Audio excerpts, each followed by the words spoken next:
Hello and welcome to the Nerd Circuit. I'm Chris. I'm Nick. Hey, and today we kind of wanted to talk about something we've seen recently. Yeah, we saw Tenet the other day. Yeah, it was really good. I was really good choice for movies to go back to after all the craziness that's been going on. Yeah, and I really think it was a great movie in my opinion. Like I would say from a scale from 0 to 10, it'd be like a 10 in my book. So we did this list the other day. So we started a list today. It's worst movies to great movies. So we started from the first one. So it's going to be Doom at 0. And this is how we will be ranking movies from this point on. Yeah. So 0 is Doom, 1 is Transformers, 2 is Hulk, 3 is District 9, 4 is the Star Wars, the new movies. The sequel trilogy. 5 is Blade Runner, 6 is Interstellar, 7 is Iron Man, 8 is Dunkirk, 9 is Inception, and 10 is going to be The Dark Knight. Yes. So those are our movies from 0 to 1 of what we think is terrible to great. And Tenet was pretty good. Tenet was about a 10. Yeah, I'd say so. And it was an interesting topic with an interesting story, great characters, great acting, and then the film work in it. I mean, it took a minute to follow, but it was really cool to see how they moved things forward and back through time at the same time. Yeah, so this is going to be a spoiler. So we're going to be talking about this movie, and by the time we post this, it'll probably be Spoilers. It'll probably be out enough for people to see. Yeah. So spoilers. What was your opinions? Like the first, like the opening. Like when you saw that whole concept. It opens up. It seems like it's a normal spy movie when it opens up. You got 4 CIA guys going in to do a job, and they're trying to extract a guy from an opera house involved in the Ukrainian government. And they get in, do the job, things go bad, and he takes his suicide pill and dies, but doesn't really die, and ends up being on a boat with a CIA operative that tells him about Tenet. Says, if you want to get involved in this, here's what I need you to do. And he kind of builds the story from there. And so, in the first time we get to see the whole like backwards, like reverse thing. Inverse is during the opera house when that guy was about to shoot the main character. And then you see. Well, it's cool because you kind of have him. He's got the guy with the gun behind him, and you see the dust starting to go back into the hole, and it's like, he's like, what's going to happen? What's going on? This is weird. And then the hole closes up, a bullet flies out and goes through the terrorist holding a gun to his head to another guy who's wearing a gas mask and runs away with the gun, and he's protected him. That was I got like the whole concept during like the trailers and stuff like that, and I was like, geez. But like seeing it throughout the whole movie really kind of opened my eyes to see if that actually really happened. And I have to say, Christopher Nolan did a really good job of like showing like how it would work if it was real. Yeah. Well, and it's an interesting thing to think that what would happen if atoms were completely reversed? How would they work? And it's like they said you're catching the bullet. It's not so much that you're reversing time as the object is already kind of reversed. It's kind of, it already knows what's going to happen, and you're just there to catch it when it happens. Right. So, because when after like the whole situation, like he gets killed, I believe. That's what they say. Like when he's trying to take the suicide pill. Oh yeah, it was a fake suicide pill. It just put him in a coma for a little bit. And that's what I was thinking. I was like, when he went to the scientists up in like a college community or Yeah, something, yeah. and she was trying to show him, I was like, they're not going backwards. So like, that was like my lost right there. Like, are some things reversed, or is it just the metal that they found?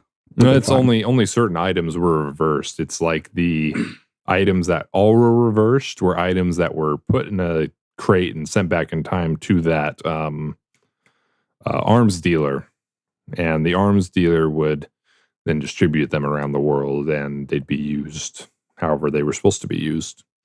Which it's like somehow they were used forward and then backwards. It was kind of a weird. How does it all line up and work? Which, I mean, it didn't answer all the questions, because I'm sure there's lots of questions that you can't answer with that. Right. You would have to watch that movie multiple times. But like our first gist of it, we kind of like, we still have questions that we want answered. I'm going to get it. When it comes out, I'm going to get it for sure. Oh, yeah. I would have to rewatch that. But with Inception, like, because, that's also another Christopher Nolan movie. Yeah. He kind of does give you more in the story. Like, he'll point it out, and it gives you more of like, oh, this is what would happen. But like with Tenet, he doesn't really like hold your hand with it. You got to actually really think of what's going on in the movie. Yeah, I mean, he does kind of explain what's going on, but you probably need to have some sort of physics degree to understand it to any degree. And I mean, Neil, Robert Pattinson's character, he's like an agent who helps out the protagonist, John David Washington, and he is a physics grad. Right. Like he says it in the movie. He's like, "Oh yeah, I understand some of this because I took physics," and it's like, "Oh, that makes sense. Why maybe you understand it, but I can't." It's just a character. And then you realize, well, we'll get to that part later, but like, and then I have like some questions about the movie, but like, even though I can't get the answers, you still have to rewatch it. Like for you, what kind of questions would ask? Like that are still lingering in your mind? Well, like it was like I was saying, how would it work if something was shot in, but then backed out? Like it moves inverse and normal at the same time. Because I know you can make things inverse. You just have to put them through the turnstile. But if you don't have a turnstile, how does it work in forward and then backward, then forward, then backward? Would you keep this in mind? Like, would you think that that guy that killed that like terrorist came from reverse? Hold up. So the main character doesn't know that like he's friendly, but like he shoots him, and he just like, because I think he was walking backwards at the time. I'm pretty sure he was. If I remember correctly, he even had the little dongle that Robert Pattinson's character had on his backpack, that gave him away that he's the one who saved the protagonist at the end of the movie. Yeah. And what was your thoughts like towards like some of the characters? Like, were they well done? Oh yeah, I mean, all the characters were well done. They chose some great actors. I mean, John David Washington definitely has followed in the footsteps of his father, Denzel. Yeah, and I mean, he's a good actor as well. So he's definitely learned something there. Robert Pattinson definitely showed off his kind of acting chops there. And what normally is this like his first movie, or what is he normally playing? Robert Pattinson? Yeah, because he was in Twilight. Oh yeah, that's right. Yeah, because I thought that was him. I thought it was him. Yeah. He's playing in the new Batman movie. Yeah, I want to see how that goes. Yeah, me too. I want to kind of see how that comes out, because there's been a lot of Batman movies lately. Hey, he's true. Probably the most overdone superhero, but he's also my favorite. So I mean, I'm not terribly adverse to it. It's like Batman is like, you can't get right, because it's like most actors don't want to redo him, or they don't want to continue as him, because to be honest with you, you have to stay physically fit for that. Yes, he is a human with no special abilities that had to work his way up to being a superhero. Yeah, and he stays like fit every single day. So Yeah. Well, and that's what I really liked about like Nolan's take on the whole Batman trilogy. He did so well at making him human, but also more than human. yeah, still give him that flair of Bruce Wayne, you know? Yeah, yeah. Well, and then everybody else, going back to Tenet, everybody else did a great job in it as well.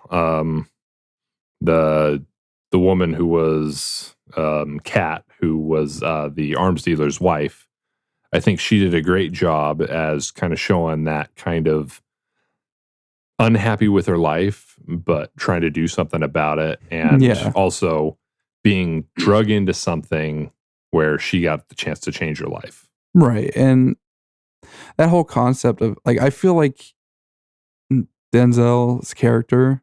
No, it's not Denzel. It's Denzel's son, John David. John David, but I'll also Denzel. It's like it's they're not the same person. John David Washington. Oh, well, okay. They're different people. Well, Denzel's son. Oh, please. I just told you his name. Well, yeah, he played a really good, like, with Kat, like the actor Kat. Like, I felt like there was like a good connection between those two. Like when the whole movie was playing out, because I was like, geez, these two are really good at acting with each other. Oh yeah, they definitely had a good back and forth, a good kind of chemistry there. I mean, they didn't even necessarily have a love connection. No. I mean, they didn't ever go into that, which it was fine because they were able to bring more of a serious, this is life and death and the world on the line kind of connection. Yeah. And then Kenneth Braun, he was the arms dealer. He was Gilderoy Lockhart. He was I don't know his name from Death on the Orient, Murder on the Orient. He was also a commander in Dunkirk. He did a great job, I think, as the arms dealer. He definitely pulled out that kind of sadistic, under the skin kind of feel. He basically, you could point him out as the villain kind of type thing. Oh yeah. He did a great job, especially how he kind of led up to kind of his goals. I liked how they laid that in there, how if he couldn't have his wife, who was Kat, nobody could have his wife, led to if he couldn't have the world because he was dying of cancer, nobody could have the world. And he was going to send that algorithm to destroy the past to the future so that everyone would die when he died. That was like, when I saw that, I was like, man, that's messed up. Even just to destroy the whole like future and past, but like towards the end they did save him, but at a cost of losing a friend of the main characters. Well, and he didn't lose a friend exactly. Right, but he didn't lose him till later, kind of. You see him die, but you don't see him die. Yeah, he did. That's what I'm saying. You see him die, but you don't see him die. You see him die in reverse. Yeah, basically. You don't see the moments that led up to him going back to reverse that. Yeah, true. No. It was good. But the whole concept of like the whole reverse thing was still crazy to see in a movie. Well, yeah. Because you have dreams to reverse, and then what would you think the next movie would be? His next movie, I have no idea. He's always throwing you for a loop. Yeah. I mean, he did Batman. He did 3 Batman movies, and he made them as realistic as possible. He did Inception, going into dreams and taking some kind of real science there, but at the same time, building on theories and ideas of how dreams work and how you could implant an idea. And then going to Dunkirk and kind of showing the history and how he jumped around the time when you have to watch and follow along to know what's going on.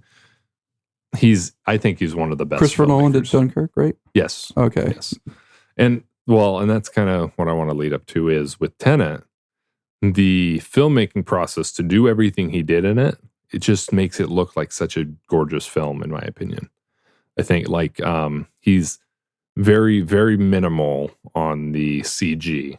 Like the 747 scene, he actually crashed a full-blown 747 or whatever that plane was. Yeah, you told me about that. Yeah, and into a building. That is crazy. When I saw that, I was like, man, that is that has to be one take. Right? you got one chance to crash that and make it look good. And if you don't, you're out a lot of money. Yeah, that's true. I do have to say, he's one of the most creative directors I've ever seen. Yeah. Because he doesn't, with most other directors, they'll take CGI and say like, oh, I'm going to take CGI to the maximum. But he's like, he does his best to keep it within reality. yeah. I mean, you had Interstellar, which once you go into outer space, you kind of lose some of that. And even Inception, you kind of lost some of that due to,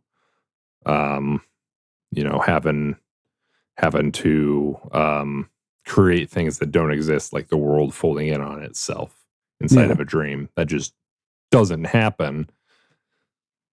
But he still made it work. But then you have movies like The Dark Knight or any of the Batman trilogy in general, Dark Knight trilogy. He made it use as realistically as humanly possible things in that movie to make it look real. I mean, the Tumbler was a real vehicle. The way he did the Joker, instead of making it a guy who fell on a vat of acid that turned into a crazy clown, he just made a crazy guy who covered himself with paint, and he did his best to make the threats feel real. Ra's al Ghul, they call him Roz in the movie. He wasn't actually immortal. He just found a way to make himself, quote unquote, immortal. Yeah, so the Lazarus pit, Yeah, there was no Lazarus pit. It was just a guy who was able to spread his influence across generations. Yeah. And trick people into thinking he was somebody else and then killing that other person. That's true. Back to like the whole, like when you were talking about like Interstellar, because like they were losing that, but I feel like you had to have that kind of CGI. He really made that CGI look pretty good. Yeah, I mean, you look at the ship and it feels like an actual spaceship that's spinning around there, about to dock with the space station that they were leaving with. Yeah, and like the whole concept like of Interstellar, of having like, oh, time works differently on each planet, and then that's why. Then when I look at Tenet, I'm like, time does flow differently on Earth because you could either have it. Well, it's all theory of relativity. How are you looking at the object? I mean, a lot of it's still theory. I mean, you don't really know if you went to another planet if things would be, time difference would actually be there. I don't know. I'm not a physicist. I feel like you go somewhere else, it may be different. It may not be. We haven't been to other planets, and you can't test it until you're actually there. But then again, they may have ways to test it that I just don't know about because I ain't a scientist. I'm an artist. I'm not either. I'm a sound engineer. Yeah. I still like the science part. Oh yeah, it's interesting to look at. It's just hard to actually say if these things could happen or not as who we are. But as someone is like not smart, but like not visually educated in that kind of profession, it's still like, man, it still gets your brain going to be able to like wanting to figure out that kind of stuff out. And he makes you think. Christopher Nolan definitely makes you think, which is another great reason why I like his movies so much. You don't just sit there. You got to think about what's going on.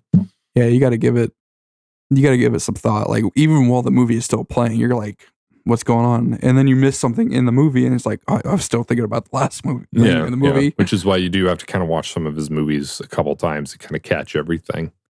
I kind of wish Tenet wasn't in theaters, to be honest with you, so we could just like watch it do the whole. Yeah, just give it a couple months or a few weeks, and it'll be out, and you can get it on iTunes or Amazon or whatever else it's on platform you want it on. Yeah. No, I was really happy with it. I think it's a Dark Knight rating. It's up there. Yeah, I too. Yes, it's definitely one I'd watch again. 100%. So since our scaling, we have a scaling, right? Yeah. That new Doom movie, like 0, our number 0. Doom. Yeah. Doom Annihilation. Because you thought, like, because when It's we were talking about this, not good. you thought about The Rock. I was version. thinking when he said Doom, I was thinking Doom, the one with The Rock and Carl Urban, that was like mutants on Mars, nothing to do with demons. It was just like a mutant race that lived on Mars, and they made a magical serum that turned anybody who had aggressive thoughts into evil giant monsters. Yeah, I didn't get that either. Which the basis of the look of those monsters, I think, eventually evolved into the look of the Hell Knights in the Doom video games. Really? I didn't know that. Like, they kind of look similar. If I'm remembering correctly, it's been like a year or two since I've watched the Doom movie. Mm-hmm.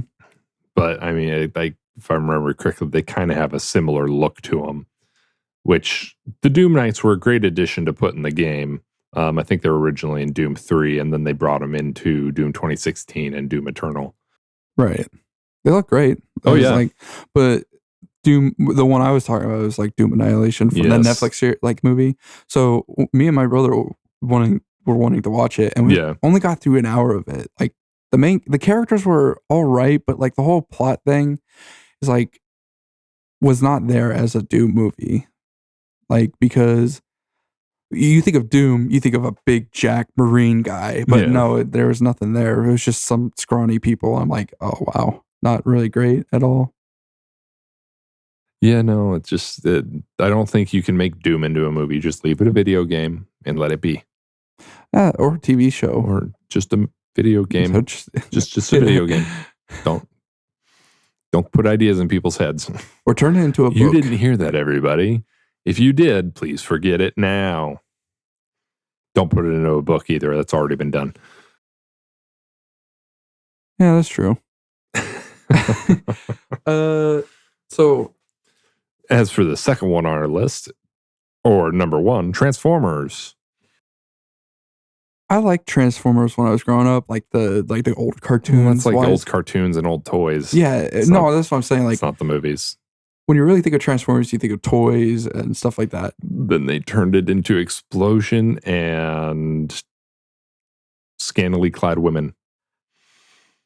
And that's where I kind of fall off from Michael Bay. It's because it's like, there's too much. Like, there's too much going on the screen. Explosions. Women. Explosions. Women. I'd say other things, but we're trying to keep this PG. Yeah, and it's like, you don't need all that. Like, no, it's over really the top. Don't. You're trying to grab the attention of explosions, but in reality, you kind of really don't need that. You could just like push that off to the side. In the end, they probably should have just left it as toys and children's cartoons. Yeah, they also have because it's not really for children. So, Netflix recently just put out a Transformers show. Yeah, and it's actually the original. It's like a new art style, but it's like the original. It's the original story, just like the original style, like blocky, more blocky characters. What is it? When it's not a reboot. Not what do they do with video games when they come up with a new one? They remaster it. They remastered it, basically. Something like that. I think you should take a look at it. I'm not getting Netflix right now. We're not going to get into that. No, we're not. I can always log on here. It's fine. So what was your thoughts on Transformers? I didn't like them. I mean, they seemed entertaining, but they're just they're too cheesy. And then they load in all the quote unquote serious stuff it just doesn't feel, it feels too serious. They try and take it too seriously while they're also trying to take it not seriously.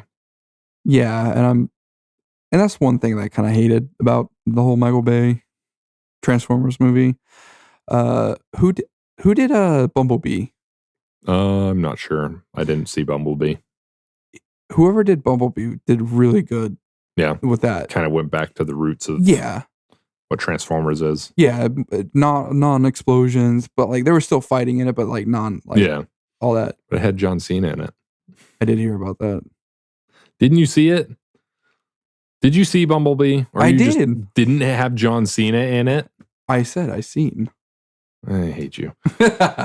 Okay, number 2, Hulk. We're talking about the Hulk before the MCU movie. Not with Christopher Norton, the one before that. Not in the 90s. With what was it, 70s? Right, no. This one was like early 2000s. Yeah, the one with like the whole comic book stripe style. I never actually saw it. I've just seen bits and pieces of it. And that's mainly from commercials, and I've seen like, I want to say maybe 5 minutes from the beginning. Yeah. But it's like a bright green Hulk, and it's very badly done. I don't even think it's Bruce Banner. No, it is. Are you sure? It is Bruce Banner. I remember somebody saying it wasn't. No, like I said, I haven't a lie. seen it. Whoever said that to you is a liar. It's still Bruce Banner. We could prove this right now, folks. Well, yeah. So when Hulk came out the first time, like not the old style Hulk, but the early 2000s Hulk, it was good it was a good movie for the time until you get into the Incredible Hulk. Hulk 2003. So it's Hulk 2003. Yep. It's about Bruce Banner. Brian Banner. Yeah, I guess he's in it. Well, Lou Ferrigno. He's in every single one. No, when you're saying 70s, I think you might have been kind of thinking the old TV show. No. Well, yeah. Well, that's what I'm saying when you say Hulk, and I'm like, I'm not talking about the old TV show. Yeah, the 2003 movie. Right, and it wasn't that bad for the first Hulk, but like when MCU started, like, because the Incredible Hulk was in MCU, right? Before Avengers. So the first one was Iron Man, and then the Incredible Hulk with I just said his name. Forgot his name all of a sudden. Came out, and at the end of it, they had Thunderbolt Ross at a bar, and Robert Downey Jr. came in as Tony Stark, introducing the Avengers Initiative to him. So they tie in. They just Christopher Norton, that's his name. They just changed out Christopher Norton for Mark Ruffalo. I just don't understand why they can't just keep one Bruce Banner. I think Christopher Norton just didn't want to do it. I think that's what it was. Boo. So our third on our list is District 9. District 9. I think 3 kind of counts as movies you find entertaining that are kind of campy. It's like a cult classic, but it's not a great movie. Yeah, that's true. I didn't think it was that bad of a movie, but it was pretty bad. It was cheesy, and I mean, it was like supposed to be kind of found footage, but it wasn't found footage at all. No, it was more. It was just the filmmaking in it was give you a bit of a headache. Yeah, and then the story just kind of petered out into nothing. Yeah, the story was pretty good at the beginning. It's like, were they planning a sequel? And then a guy turning into an alien because he got alien goo on him. Yeah, that didn't make sense. That was weird. But that was cool, though. I mean, the guy who did the main character, I think the guy who did the main character, I don't know his name. I can't remember his name. He's been in a lot of things. He's actually a fairly decent actor. He kind of made that movie. He kind of carried that movie a little bit. He did. He for sure did. But I mean, the movie it was kind of a cult classic. It was just kind of a campy and meh. It was like one of those like indie movies. That's what it was supposed to be, like an indie movie kind of type thing. Oh, for sure. The creatures were well done, but they kind of needed more polish at the end, which kind of goes along the lines of it being kind of a indie movie. They were, you could tell they were very much CGI. Yeah, and it's like I mean, it's hard to mask that. You get that whole uncanny valley issue in there, but they probably could have gotten maybe a little bit more work on them, in my opinion. That's what some indie movies have. Like that falter to actual big company movies is like they kind of fall out towards the end. And we're gonna eventually watch a few of these because I mean we've both watched High Life with Robert Pattinson. Didn't have aliens in it, but it was kind of that indie sci-fi where it's kind of campy and weird. And then like Prospect or the other one with Oscar Isaacs, Ex Machina. They're all kind of those campy B-list indie sci-fi movies that are entertaining and fun to watch once, but you can tell they're a little bit off. You just kind of feel off while you're watching Yeah, them. they are. It's like I feel like they're kind of rushed a little bit with the indie movies, like, or they don't have enough money. Well, first they don't have enough money, so like I'm sure that's part of it. Yeah, it's great for the work that they put in there. Yeah. And it's something somebody can put on their resume and say, "Hey, I did this," and somebody sees it and is like, "Wow, this is pretty good for a low budget kind of indie movie." You remember Love, Robot? Love, Death, and Robots. Yeah. Like I feel like they didn't give a whole lot of money, but like for the short 23 minute long episodes. Oh, I'm sure they actually got a lot of money. Well, some of them, It's they look Netflix. downgraded. Yeah. Well, the whole idea behind that was art.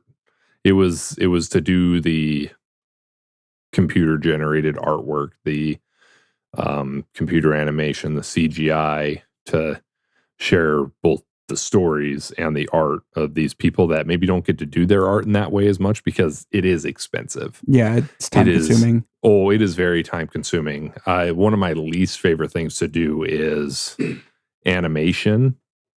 Not the building, not the texturing, not the creating the assets, but the moving of the characters and the scenery and making those things move. The animation. Yeah. The animation behind it is so difficult to do what they did to make it look as good as they did. Well, you have a whole team though. So much time. Oh, even then, I'm sure. And the first one, Sonny's Game, the one with the big animals that are fighting each other. Yeah, the big alien creatures. The characters in that were created by Cedric Paravarni. I don't know if I'm saying his name right, but he's one of my favorite character artists. He did the character designs concepts for Dishonored and Prey for Arcane. Mm-hmm. When I saw that, I'm like, oh, that's cool. He has his style that he did, and you could really tell it was him because he did the same style for Arcane and Prey. Right. And I mean, yeah, they go in very well with each other. Kind of that idea of kind of what you're saying. You get the indie movies and the Love, Death, and Robots, kind of an indie, but with maybe a little bit more funding. Yeah. Like, even though, like, some of them I felt like they could be TV shows. Oh, yeah. Like the first one. I think the first one was like the first one. The last one, the one with the Russians and stuff like that. Like, I wish I got more context about that one. Oh, yeah. That was a pretty interesting one. The farm one, the one where they like at the end they come out, like they do a whole zoom and it's like there's in a bubble. A bunch of other bubbles and they're the same aliens crawling around the bubbles. That's another one I would like more context with because it's like you really don't know. Well, there was a couple of the other ones that were, I mean, they did make them one shots. I mean, that was a big point. Like the time loop one where the girl and the guy are like chasing each other and they end up killing each other. And it turns out she killed him, he killed her, and they're just going back and forth in this weird time loop thing. Yeah. That one probably doesn't need a show. Or no. I'm just saying like those three main. Yeah, yeah. And then the time travel one would be cool to see more of kind of what would happen if this happened in time travel. It would be interesting. Yeah. And there was one more about the guy that slept on a ship for however long. That was beautiful. Oh, I mean that had the same character artist, even though he kind of leaned more towards the realism. Right. Same Cedric. He did the character art for that, but that one was interesting. But it's another one that you probably won't get a TV show out of necessarily. I would say like a I mean, not you a could do a show, movie but- for that one, maybe. I wouldn't Or say a game. show. could be a game. Yeah, I mean, it could do a game, kind of a in and out of 'Cause that's what gave reality me type that- deal. Yeah, that's what made me feel. That's what gave the impressions off of was a game style. Yeah, and that's I mean, what a lot of these guys, I think, if I'm thinking right, a couple of them might have even been done on the Unreal Engine and stuff because you can make movies with that. Right. But don't quote me on that. I'm just thinking. I will. I said no. This is off the record, even though it's on the record. Okay, number 4? Yeah. 4. Star Wars. The new movies, the sequel trilogy. It was kind of meh. The first Trash. one, if you Let's watch the skip that first one, you're like we've already kinda, talked about Star Wars. Let's just skip this one. okay, fine.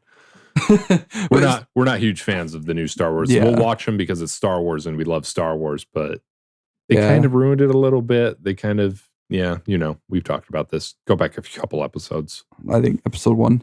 Yeah. Number 5, Blade Runner. Blade 2049. Runner. I mean, you could even count both Blade Runners here. They're both good movies. They're a little too long, in my opinion. Acting well done. Acting, yes, well done, except for Harrison Ford in the old new one because he's gone from Harrison Ford to just a grumpy old man. He is definitely not improved with age. No. He did a pretty good well in Star Wars, but like that's Like the original Star Wars. yeah, that's true. But yeah, really confusing story a little Well, bit. I've read the book it's based on, and I mean there's some similarities, but there's a lot missing in there that they could have probably touched on. But Yeah, that's like what we said episode 2, like most directors don't really capture the whole No, story they on the don't. book. And that's a shame. Yeah. So I mean, 2049, it was interesting. It was too long for me. I watched it. I tried watching it again recently. how long is it? Like Ooh, 2-3 it's hours? like 2.5 hours, something like that. I think Might be longer. I watched it and then I tried to rewatch it to get like the story a little bit. Yeah. Couldn't get through it second time. And then the story, I mean, you kind of get what's going on with the story, but it's a little disjointed at the same time. In the second one, it like jumps from his story to Harrison Ford's story again, and then kills his story by finishing it. And then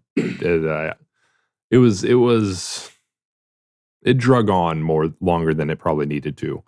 The Yeah. reason it's 5, though, I think the biggest reason we have it as our kind of middle ground is it's decent kind of story. It's decent, but the filmmaking in it is incredible. The music was done great. The sound effects, I mean, it looks like a gorgeous film. Right. It's like it has half of what it needs to be great. It's either got really good acting and kind of But the storytelling backgrounds. wasn't as great. Yeah. Or it's got really good backgrounds and art and stuff, but story. It's kind of that middle ground. It's got one thing, but doesn't have another thing that needs to be a great film. I was talking to another friend and I said, it doesn't, like in a video game, it doesn't matter if the graphics are bad. If the storytelling is good and the sound effects are good, it's going to be a great game. Yeah. Look at Doom. Still a great game. Story. Well, there's no story, but you still got somewhat of a storytelling. They added more story recently than they probably needed to. Well, didn't they remaster all the first one? No. No? No. Mm-mm. No. Shame. They should. No. Your opinion's dumb and I hate you. Oh, don't say that. I'll cut Too that late. I out. already did. I'm going to cut that out. No, you're not. Yeah, I am. Don't do it. I hate you. I hate you. I hate you. I hate you. So number 6, Interstellar. Great film. I mean, it's like Blade Runner in the sense that it drags on a little, but it catches that kind of scientific side of things, kind of like we were talking with Tenet, where it's interesting. It keeps you interested. It keeps you wanting to watch more. It's really long and it kind of takes forever to watch. It's one I'll watch once and really enjoy, but not watch again. Yeah, I'm the same way. Like, I try to watch it with my parents, but when it came out, no go. I couldn't watch it again because like I watched it before them, and they were like, "Oh yeah, we're gonna watch it." And I was like, "Just go ahead." Yeah, yeah.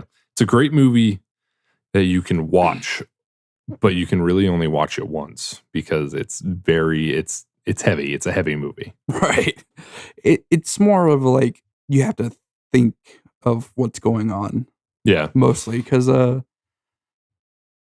some planet like because when they went off the planet to like the water planet and they came up, it's been like 7 years since they seen that dude. Like that Yeah. dude seen them, but it was like an hour for them.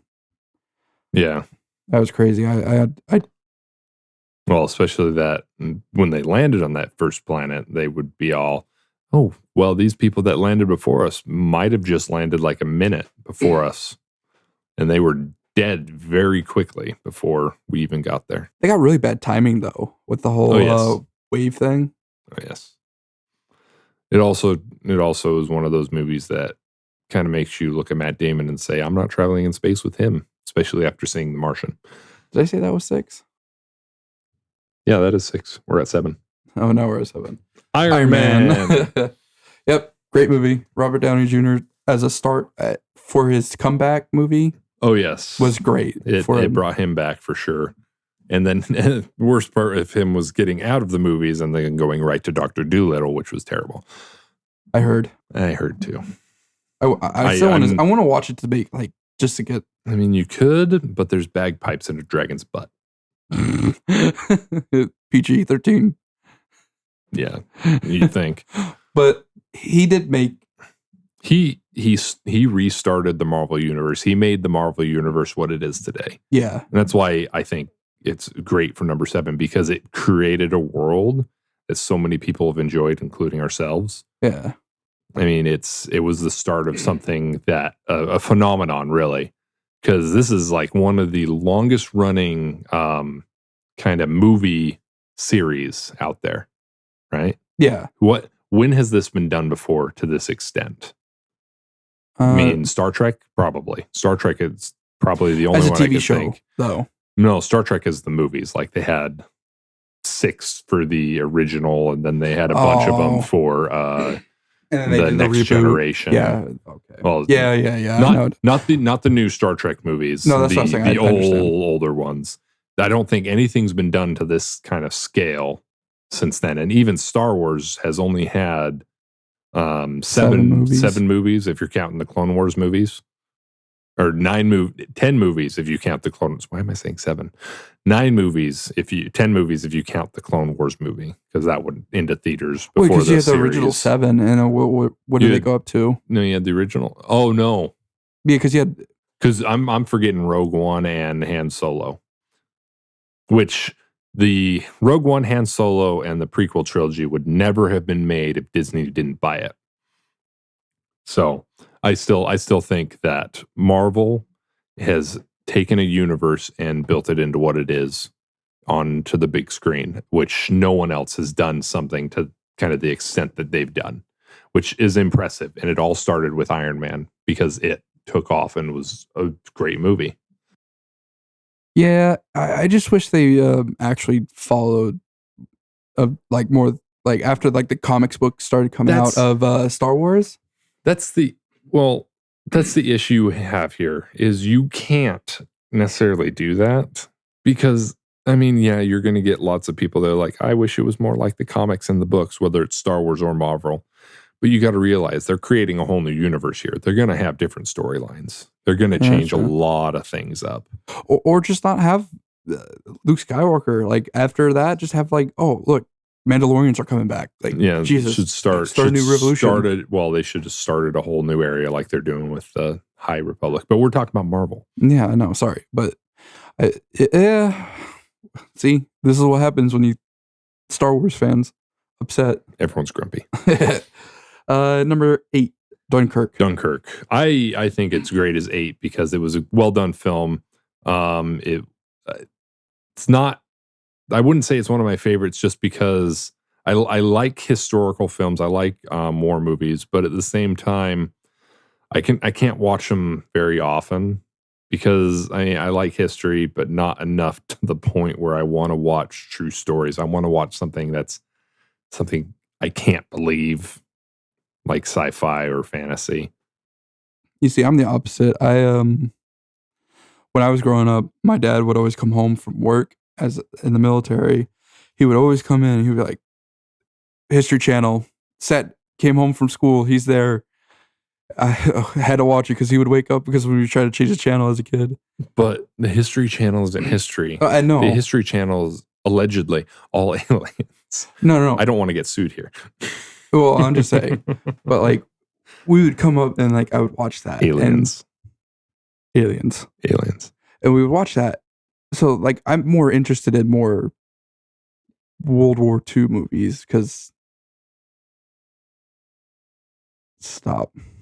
I'm just going off what History Channel shows. Ancient aliens. Everyone's an alien. Something alien.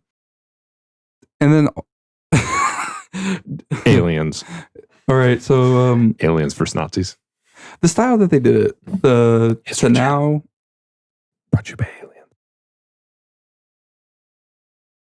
So so the movie Continue. when the movie started, like you have the three sections. You have the perspective of the people on the beach. Yeah. The perspective of people on the boats that are coming from England to Dunkirk. Crossing And the then you channel. have the pilots to help raid or whatever. I thought that was a really cool concept. I've never really seen it before. It's like that's why it's a really good one. It's got an interesting way to tell a story, a way that a lot of people didn't like, but I really enjoyed. I thought it was a new and interesting way for sure. Right. Number 9, Inception. I felt like we already talked about this, right? We did a little bit, but that was because we were talking about Tenet. I mean, it's the same thing. I mean, it's similar to Tenet in the sense that it's taken an idea of entering dreams and planning ideas or stealing information from dreams, a dream heist. Right. And it's taken this semi-scientific idea and turning it into science fiction, but with a very believable feel. Yeah. Give it more like if humans can actually go into their subconscious or dream state, they could be able to control what's going on. Yeah. And it's like an elusive dream. I can barely remember my own dreams, so it'd be really cool if I could remember my dreams and actually control things in them. I could do it sometimes, but not all the time. I can't do it. It's like a rare occasion that you can, you know. But I mean, I liked the movie a lot. It was great. It was a great movie. I'm not a huge DiCaprio fan. Nope, not either. So I mean, that was kind of my holdup on it because he's kind of stiff in it. I think he's kind of just what he is and everything he is. I mean, everyone else carried him. Yeah, I'm the same way. When we watched it, and I was like, man, it would be better if he wasn't in it. Well, and like his wife, the woman that played his wife, did an excellent job at kind of being that kind of, is she real, is she not kind of feel. Yeah, I did too. It carried that kind of feeling of that she was so prevalent in his mind that she'd incepted herself in there to try and affect his real world. Yeah, if he didn't control her, I feel like she would have been able to, like, even though she wasn't there, she would control the whole situation, you know? Yeah. And I mean, everyone else in it was really good. I think it was one of, don't know her name, one of her better films, the girl in it. Can't remember her name. She was in Juno. It was one of her better films because I think lately she's kind of gotten kind of stiff and boring. Yeah. But she did a good job in it. She actually acted fairly well, but since then it's kind of gone downhill for her, I feel. Yeah. Like she was in Umbrella Academy, and her in Umbrella Academy was so boring. I didn't care for her character at all. I still need to watch it. My brother and my friend, my roommate, were like, "Yeah, just watch it. It's gonna get it." It's entertaining. It kind of starts slow in the first seasons, but it gets better. Yeah, that's what I heard. So And our number 10 coming in final, Dark Knight. The Dark Knight. I think it's one of the best films of our generation. I think it captures it, like we were saying earlier, it really captures that kind of what would it be if there was really a Batman, if there was really a Joker. Right. I think Heath Ledger did a really good job as a great Joker. And then it's like, it's sad to say that he did pass, like he passed away. Yeah. I feel like he could have been that Joker. Who played the new Joker? I did not Phoenix? like Jared Leto. Well, it was Jared Leto in Suicide Squad, and No, then the new one, Joaquin Phoenix. Yeah, Joaquin Phoenix, which did a really good job for Joker. I haven't seen it yet. It's on my imaginary watch list of things that I will watch eventually. But I mean, that's not even probably the real Joker. No, from what I've heard, and it's not even technically in any of the Marvel universe. But it's an interesting take on how the Joker was created. One of the DC, talking about Marvel, whatever. It's an interesting. He is one of the most interesting and popular villains. Him and Batman, if I had to guess, they're the most popular. Like duo as a hero versus villain, because in any kind of story.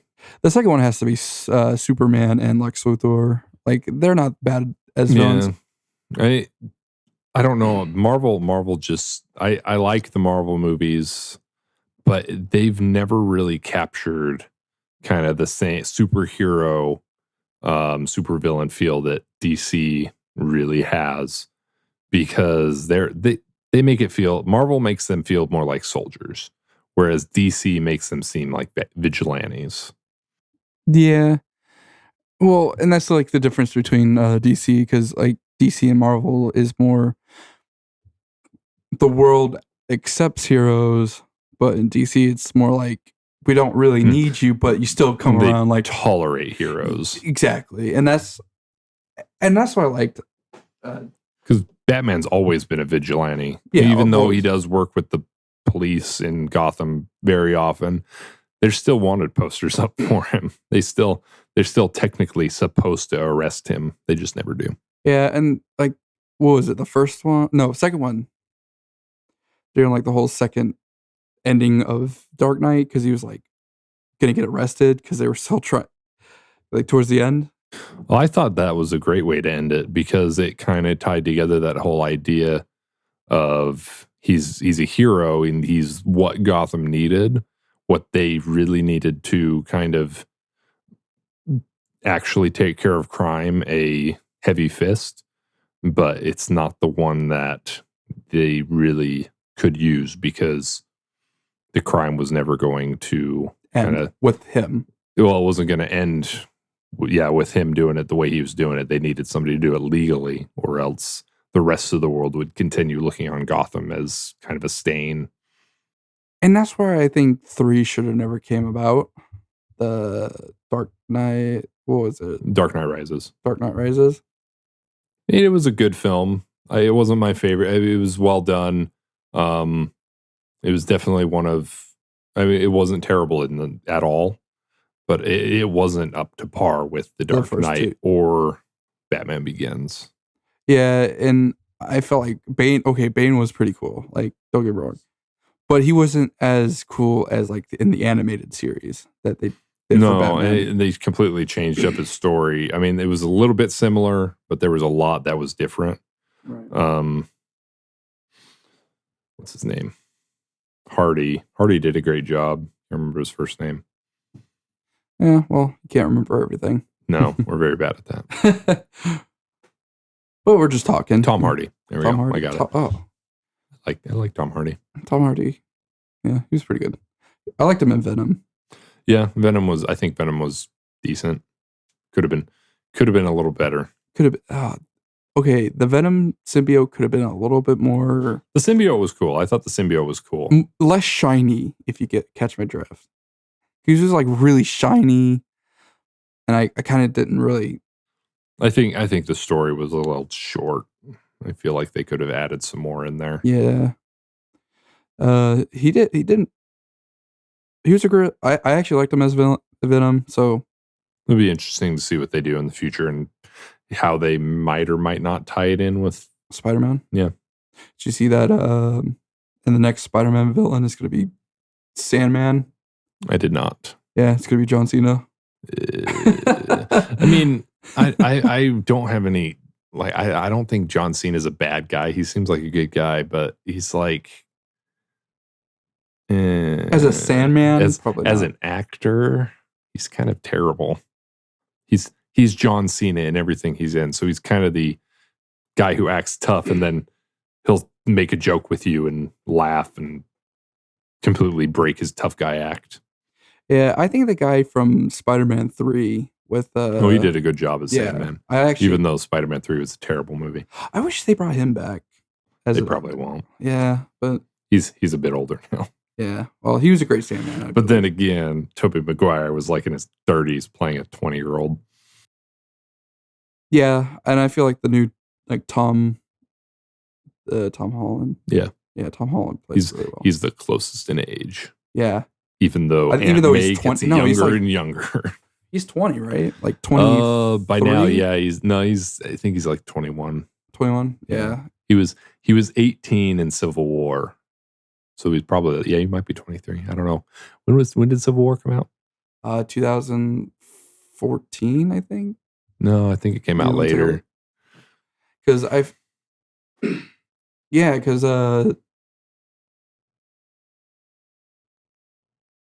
what was it? 2016. 2016. I was 2 years off. Sorry. I was so thinking it's 4 14, years. 16. He's probably 22. Yeah. Same age as me.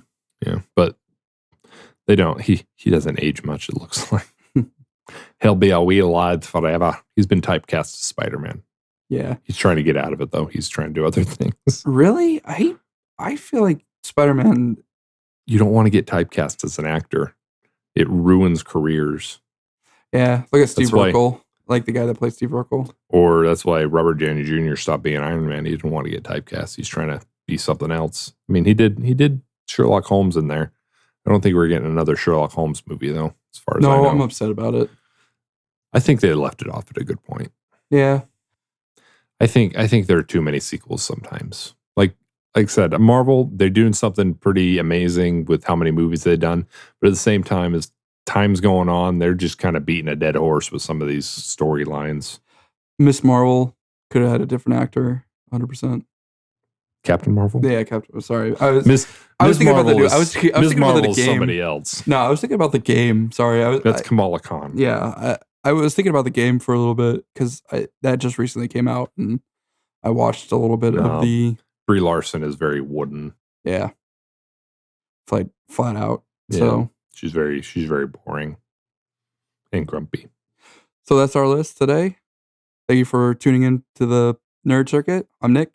And I'm Chris. Have a great day. Adios.